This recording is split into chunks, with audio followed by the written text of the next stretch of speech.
Okay, well, today we were very lucky to have a very talented designer who I've had the pleasure of working with before, Lorena Gomez, who is now working at Macy's. And so I invited her to join us today to, really give some background of what she does, her history, and really what it takes to make a designer right now. So first, we'll just start out. Lorena, tell us a little bit about your education, your background, and your interest in fashion. Sure. So I'm a design director at Macy's, and I started out actually in theater. So I went to school for costume design. I went to Rutgers University in New Jersey. It's called Mason Gross School of the Arts is the school. Always had a love for period fashion and period costumes, so that really attracted me. What I did there was, it was a very intense training where we did draping and we did costume history class and we had to do architecture. We had to learn basically everything that goes on the set. That's what we had to learn, but obviously my love was always in the clothing aspect of it. So I majored in costume history. And I outside of school, it's all freelance when you're working in theater. So I freelanced. It might have been about 3 years out of school. I did that. I loved it. Still the dream job that I was able to do and get that experience. It was definitely my boot camp. It was like Project Runway every day. You're creating, you're designing, you're cutting it, you're sewing it, you're pattern making it, you're putting it on the stage, you're talking about lighting it. So it was really every aspect of design rolled into one. And it was a great boot camp. What happened was through the freelance, right, you have to get a next paycheck. Sometimes you don't have a job, right? Sometimes there is no show for you to work on. So I would freelance in fashion in those downtimes. I did everything from answering phones, to working on the follow-up from an event where people bid on things and I had to collect money from people at some point. But I would pretty much take anything. And one of those freelance jobs, I landed at Liz Claiborne in the men's division. And I got to actually know the design team there. And I was freelancing for about 6 months, and a position opened up, and I had the opportunity to interview. And it was a big turning point in my career. Do I stay with what I loved in the theater world, or did I want to try something new in the design world? Which I was still going to love it. It was just different than where I thought my career was going to lead me. So I ended up thinking, I'm going to try it. If I don't like it, I'll go back to theater. Let me just try this and see what happens. Um, you know, 19 years later, I'm still in the fashion industry. So I stayed. I loved it. Yeah, Uh, clearly you liked it. yeah, I loved it in a different way than I love theater, but I was just happy designing clothes in any aspect. So I started out at Liz Claiborne as an assistant knit and sweater designer. I had amazing mentors and amazing managers who kind of took me under their wing and taught me everything they knew. And I became a knit and sweater expert. So really, I mean, obviously I went to school for something a little bit different. It was the first time I had dealt with knits and sweaters, but it just really shows you how important on the job training is. School is one thing, but when you're on the job, it's completely different. And that's really where you get that experience and where you get that hands-on learning. So I was able to be promoted in that job to an associate and then to a designer level. And I was there for about 5 years when I got to a designer level. So that's, those are the things you kind of think about. That's kind of how it happens. You're at a job, you work hard, you learn everything you can, and, the promotions come. And that was true of my first job in fashion at Liz. So shortly after that, I moved on to a new job at Macy's. So I got in there as a designer level. And, I expected the same thing to happen. Like, you work hard, promotion, promotion, promotion. And it didn't really go that way. I noticed like it was taking me a lot longer to get to the next level than I thought. And it kind of put me in a little bit of a bad place. It was something we call the valley of despair, when you feel like the world is against you and nothing's going your way, and how am I going to get ahead, and this is unfair. And then one day I decided, yeah, I don't want to be this person. I'm going to take matters into my own hands and see if I could make this happen. And really at Macy's is when I learned a really valuable life lesson was that you have to drive your own development. Nobody's going to do it for you. You know, you may have some great managers who kind of help you along the way and highlight you, but you're also going to have ones that aren't as good and they may not help you. And so how do you take that experience and turn it into a positive one? And maybe it was learning the kind of manager I don't want to be one day. And being able to take that into my own hands and say, you know what, I'm going to make this happen for myself. And that's when I kind of, something clicked for me, where I realized I have to start asking for what I want, and I need to make myself a plan. Where do I want to be in the next year, the next 3 years, the next 5, 10 years? What do I want to do? And I knew I wanted to be a design director. So I started thinking about that and thinking, okay, what am I missing that I haven't had an experience of yet that, you know, is going to help me get to that level? And up to this point, I'd been doing only knits and sweaters. So I said, hey, I really need to, you know, get on this woven side. I haven't done wovens. I haven't done outerwear. How am I going to get that experience so that I can say, hey, I've done all this. I know how to do this. I'm ready to be a design director and lead a team now. So that's when I realized I had to start asking for things. So I talked to my boss and I was like, hey, you know, this is kind of what I want to do for my development plan. I want to become a design director. I haven't done this yet. You know, can you help me get there? And that's another, you know, life lesson. Ask for help when you need it. Never be afraid to ask for help and ask all the questions. Right. And, you know, there was no opportunity at the time for me to say, move on to a different brand and get that experience. And it's also hard to move to that place when you haven't done it yet. How are you going to get there? Right? So how do you get a new experience when you have no background in that? How are you going to convince somebody to just take a risk on you and let you do that? Right. So do what you find that people do stay either on the knits world or the wovens world? They do, and it's funny because half of it is the designer themselves, where they're like, this is only what I don't want to do something else. This is what I love, and this is what I want to do. Mm-hmm. And the other half is the fear from the managers, like, well, this person's never done this before. How do I know they're going to perform for me? Right. You know, so it's kind of from both sides. So I think people have to be a little more open-minded. Right. But you also have to come with something that's going to convince that manager that you can do it. Right. You know, without having good. Yeah. Right. So when I had this really honest conversation with my manager at the time, you know, we talked about doing a side project on wovens that I had never done before. I was like, hey, will you help me and kind of guide me through? I want to do a side project so that if an opportunity comes up, I have a portfolio piece, you know, and I have something to show that, hey, I have done some of this before. I have a little experience. And so that's what we did. So I was on the brand American Rag at the time, which was a young men's brand. And my boss, he kind of, you know, we talked about a project. I wanted to do something, you know, researching Lee jeans and just like, and I always still loved the, you know, period aspect of clothing. That's still in my background. So I wanted to research the history of Lee jeans, you know, going way back and do something centered around that. So very vintage feeling, you know, all the things I loved. I like made my own dream project.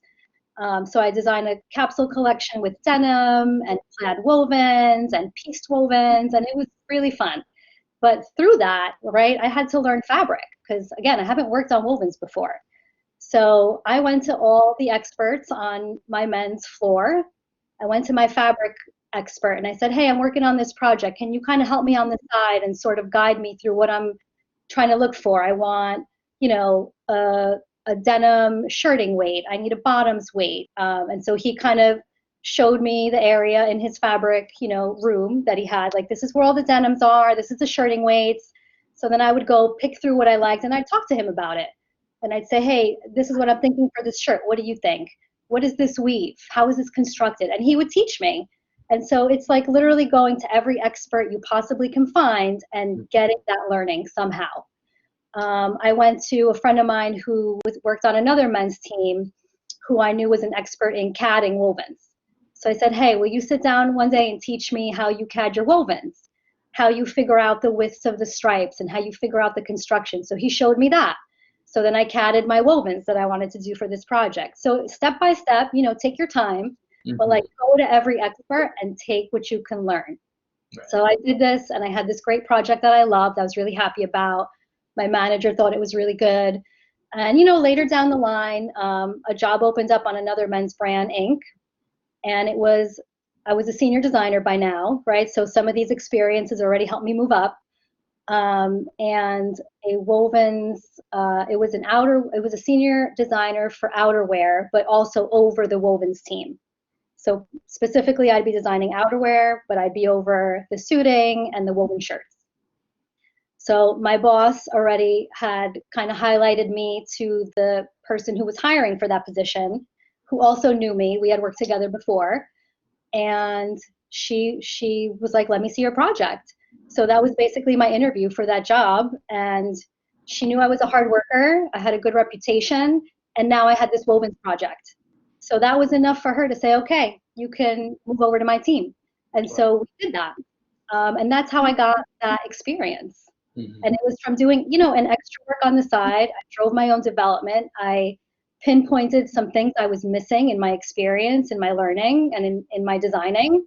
And I went and I did it, and so I had something to show. And that was enough to convince somebody that, yes, I could do this job even though I've never done it before. Right. So that was just kind of that moment in my career where I was like, oh, wow, if I ask for something and then I kind of have to fill in what I'm missing. I have to somehow fill in that void. Like, you can continue to do that in your career and get those new experiences that way. Right. Absolutely. No, that's great. And I think that's, I mean, always learning, I always think is great because you never know when it can help you down the line. Yeah. And also, I always felt for myself too, as long as I was always learning something new, I always felt like I was moving forward, Mhm. even if I was in the same position. Right. You know, so like you have to make yourself not feel stagnant, because when you start to feel that stagnation, you start to get bored, your attitude changes, you're unhappy. Make sure you're continuously learning new things, and that's how you kind of keep yourself engaged all the time. Definitely. No, I agree. So why don't you explain a little bit of what your role is now and how you approach, the design process? Yeah, so now I am a design director. I work on two ready-to-wear brands. I have Bar 3, which is a young contemporary brand, and I also have Ideology, which is an active brand. And I just acquired Ideology Men's. So I have two women's brands and a men's brand right now. So yeah, how we approach it, I kind of kick off the next, like every season.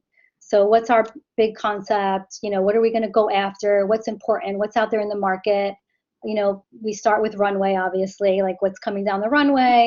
What are those ideas that are applicable to my brand? What am I excited about? What is my team excited about? I do a couple brainstorms in the beginning of the season because I really want my team to be involved. I don't want to just hand them, hey, this is what we're doing. I really want everybody's input so that we can all feel like an owner of the brand and of the idea. And I always feel like that helps engage the teams and the designers to really get involved. So we start off with concept. I pick a color palette. I pick a direction, like what are we going after this season? We pull together a concept board. Um, we decide on fabrics. We meet with our fabric team. We meet with our sourcing team. It's really all about collaboration. That's like the number one thing. You have to work with teams. It's not a one-man show. And there's lots of departments who have input. And, just getting as many people involved to feel involved and part of the process, I think, is really the most important thing. Right. Absolutely. And one of my students was curious, like you said, you do concept boards and you have concept. Does that come first and then fabric, or is it the opposite, or how or is it happening at the same time? Like, how does it work for you and your team? For me personally, my favorite part of the process is just the idea generation. So Hmm. that's for me personally, that's when I feel the most creative, where like sky's the limit. It could be anything. So I pull tears first. I always start with images. Obviously we're all very visual. Hmm. But there are times, let's say there's a fabric fair, and you're just going in there and you're just picking things that inspire you, that you love, or that you've never seen before. That can also kick off a concept. Right. So it kind of just depends what you're looking at first. Right. But for me, I go to visuals first. That's my go-to. Yeah, I hear you. And I'm curious because we do a lot of digital mood boards and we do a lot of digital presentations at school. But when I was teaching intro to design, I always had them start, like very first week, they start doing an actual physical mood board, which felt like to some of them very old fashioned. But in my experience, we had physical boards. I mean, not right now due to the pandemic, but when you're in the office, are you still using like physical mood boards?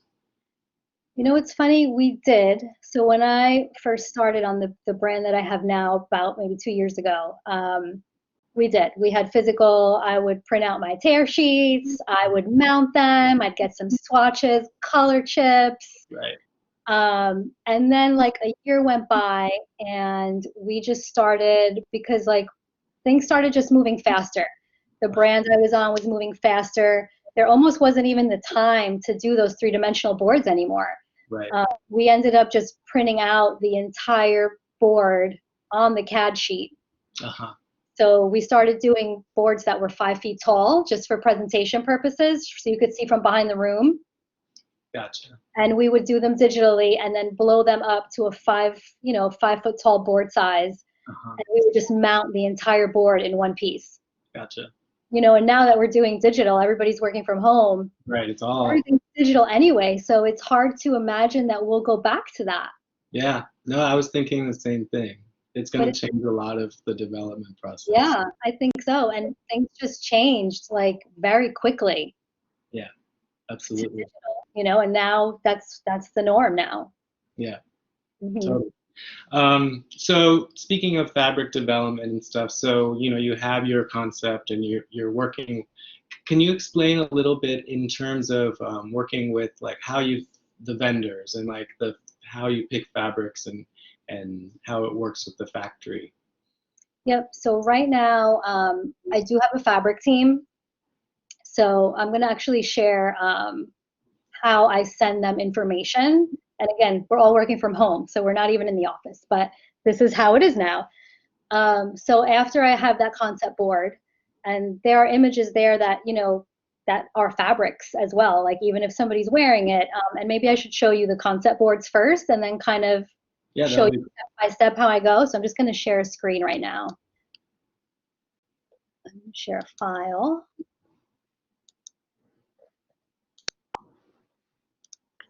Let me know when you see it. Okay, I can see it now. Okay, so here is a concept board. Some of this stuff is on the floor currently. So this was an idea that was really inspired by Dior last year and kind of mixing it with a little bit of punk. So, having some of these like animal prints, having some plaids, having the hardware.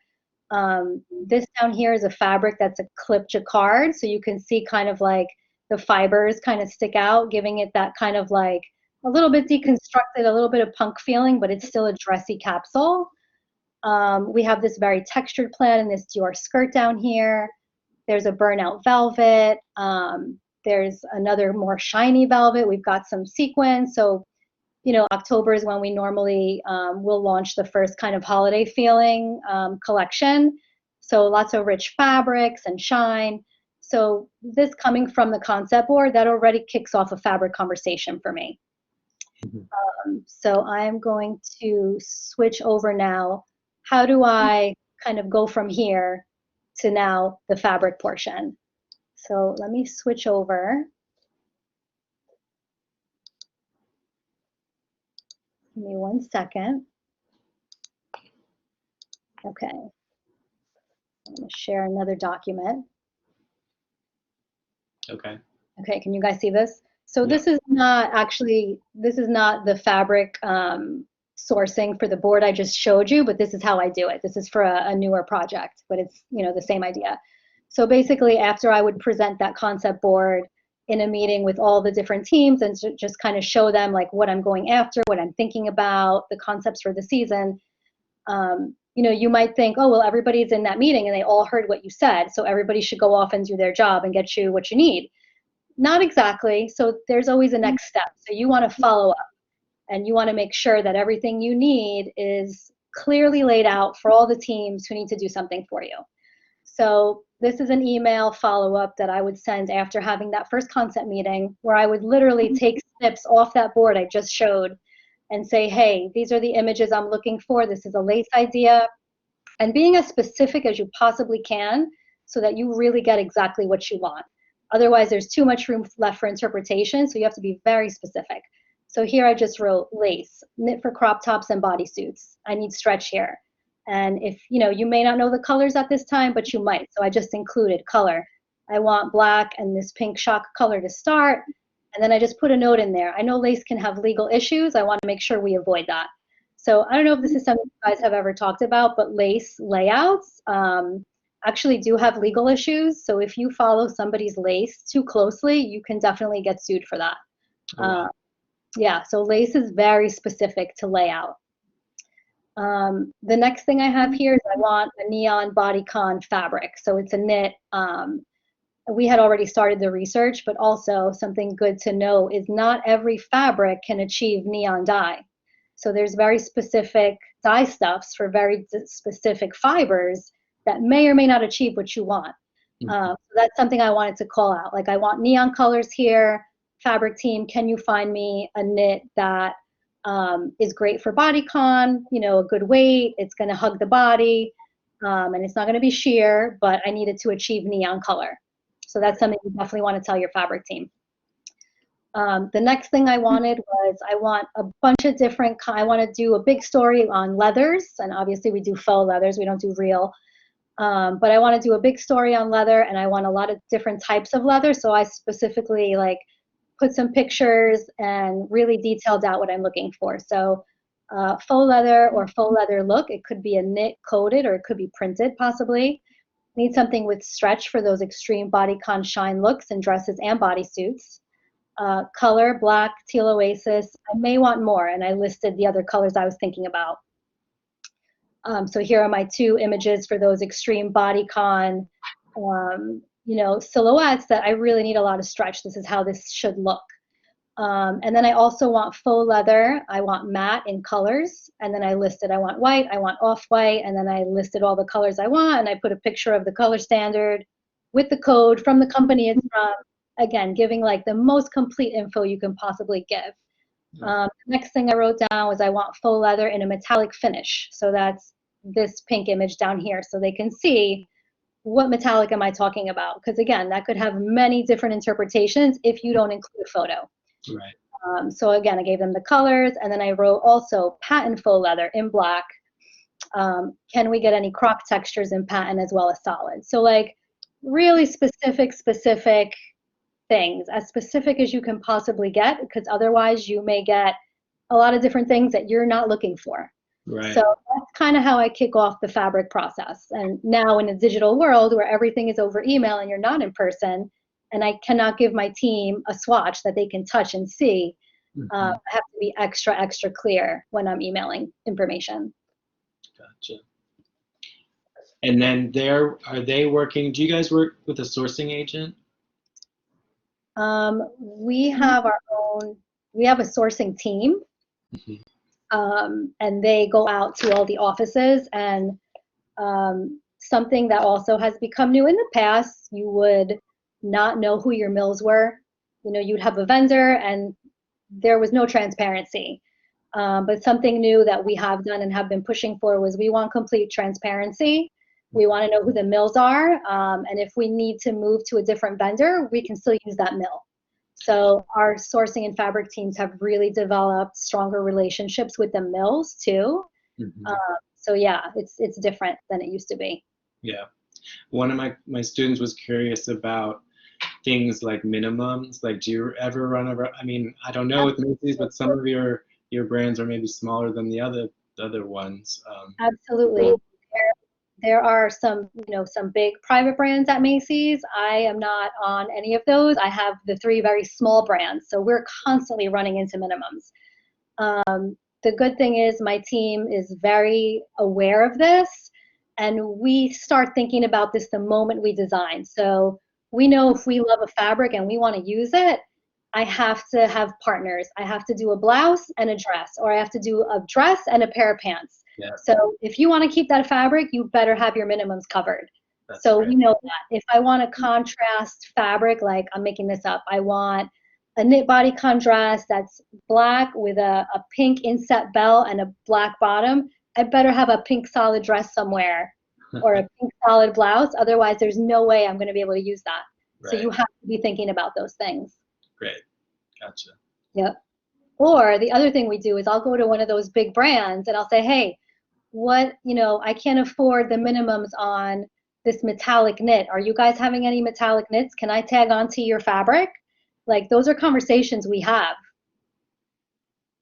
Interesting. Yeah. I mean, Yeah, that's great that you can when you're at a big company like that yeah, that's true. to target those things. Um, Interesting. So one of the things, just to go back a little bit, one of my students was curious about the design process. So how many seasons are you doing a year? So it depends. This is a funny part too. We have different design calendars. So the faster fashion brands, which my Bar 3 brand is, we're on a 2-month calendar.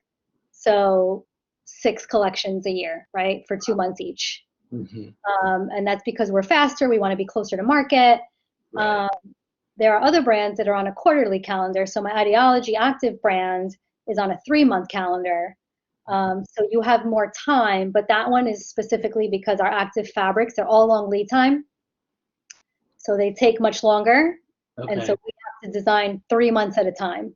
So that is four collections. I'm Okay. like, can I do my math properly right now? Yes, 4. Gotcha. Okay. So Yeah. in thinking about that, because we're in Miami and we're unique in the winter time. So for instance, like, do you do warm door capsules, or do you like consider kind of the complexity of our country and how you design or approach something like a season like fall, winter? Yep, we absolutely do. So the knowledge we have is from like April through July. This it's the same, right? So everybody's in summer, so we don't really have to think about warm weather as much in that time period. But from August through March, we definitely have to think about warm weather because that's when it is very different. So we call it swap outs. So for example, if I'm giving a turtleneck heavyweight sweater to, parts of the country, I need to think about warm weather and I want to give them something to trade out for that style because I know they're not going to buy a sweater in July or, whenever. That's not the month I would do it in, but Right. you know No, what I mean? I have to swap something out for them. Yeah. okay. So you So are, and that's in the design kind of process. You're already thinking about it pretty early on. you have to, yes. Yeah. Great. Okay. Um, Another thing that I wanted to touch upon, because we've been talking a lot about sustainability in our classroom, and there's a lot of talk about it. The consumer is interested in it. I know a lot of brands are looking at ways to be more sustainable. That means a lot of different things, of course. What are you seeing from your perspective on sustainability? Yeah, I definitely think it's the way of the future.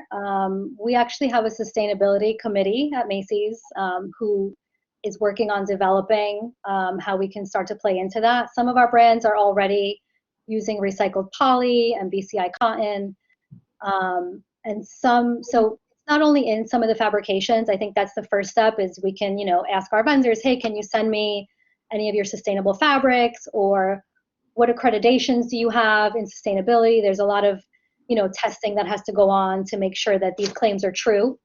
So we have a very rigorous testing process at Macy's that's probably more strict than a lot of other companies. So there are standards that the fabrics have to hit, and you have to make sure that your claims are legally true. The other thing I've heard vendors talk about as well is they're trying to make their actual facilities sustainable, whether it's they're solar powered or they found ways to use less water. So there's really a lot of work that is being developed right now, being worked on to get to that sustainable future. Right. Uh, yeah, and I think it's amazing. Yeah. I hope that we can definitely use more of it. It's definitely something we all should be doing. Definitely. Yeah. And we've talked a lot about how there's so many decisions along the whole development process that can be made to be a little bit more sustainable. So it's like in the design stage, in the product development, even in the shipping stage, there's so many. Absolutely. Every step of the way can have something that is more sustainable to help the environment. definitely. Mhm. Okay, well, actually, a few of my students were very interested in just kind of overall keys to success. So one of my students asked, in your opinion, what are some skills that are absolutely imperative to becoming a successful fashion designer? So what do you think that would be? It's a hard one. Yeah, it is. I mean, we'll start with some of the basics. I mean, attitude is everything, right? So you wanna come prepared. You wanna be open-minded. You wanna take every opportunity that comes your way, and I think that entails never feeling like something is beneath you, like an opportunity is beneath you. I think you take every opportunity you have a chance to get your hands on, and learning is the most important. Learn as much as you can. Ask. I think that one of the things, ask the questions. Ask Right, all the questions you can think of, and finding out the why before the what, right? So you're going to be asked to do things a certain way.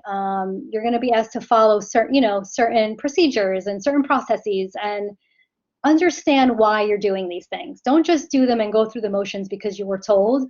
Understand the why behind everything you do. Why do we have to design this 3 months ahead of time? Why is that? Understand that there's lead times, and there's factory closures that affect, like Chinese New Year, for example. right. They shut down for a whole month. The work stops completely. Yeah, uh, you so have you to have have to a account calendar. you have to account for all of that. So always ask the questions. Why do we do it this way? Is there a different way we could do it? Like, ask the questions. Yeah, That's one of my main things. yeah, Ask. Never be afraid to ask. yeah, definitely. Mhm. Well, thank you so much. I mean, we really appreciate the time you took to kind of give us some inspiration, because it was really, I think you have such a great story. You're so great to work with, and I know you're an amazing director. And Thank yeah, thank you. you so much. Yeah, thanks for having me, and I'm excited to have, given some of my background and information to your students. I hope it helps them along the way. I definitely think they'll appreciate it. Thank you. Right. Bye. Bye.